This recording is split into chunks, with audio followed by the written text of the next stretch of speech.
नमस्कार मित्रांनो, आपण नेहमीच शाकाहारी लोक, मांसाहारी लोक असं ऐकतो, पण व्हीगन म्हणजे काय हे माहीत आहे का? चला तर मग जाणून घेऊया.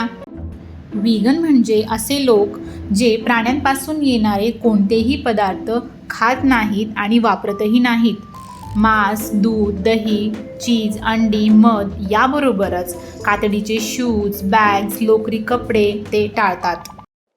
शाकाहार आणि व्हीगन यामध्ये नक्की फरक काय आहे? तर शाकाहारी लोक हे दूध व दुधाचे पदार्थ खातात आणि प्राण्यांपासून बनवलेल्या वस्तूसुद्धा वापरतात. परंतु व्हीगन लोक हे दूध व दुधाचे पदार्थ खात नाहीत आणि प्राण्यांपासून बनलेल्या कोणत्याही वस्तू वापरत नाहीत. व्हीगन लोक फळं, भाज्या, कडधान्य, सुकामेवा आणि वनस्पतीजन्य दूध खातात. व्हीगन फक्त आहारापुरता मर्यादित नाही.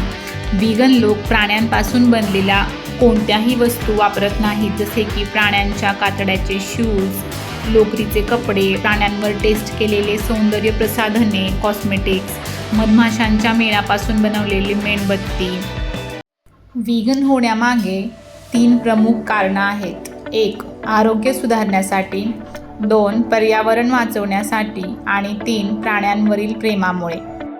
व्हीगन हा फक्त आहार नाही, तर एक जीवनशैली आहे. आरोग्य, पर्यावरण आणि प्राणी संवर्धन या तिन्हींसाठी व्हीगन हा उत्तम पर्याय आहे. तुम्ही व्हीगन आहात का? मला कमेंटमध्ये नक्की कळवा. आणि जर व्हिडिओ आवडला असेल तर लाईक करा, शेअर करा आणि सबस्क्राईब करायला विसरू नका.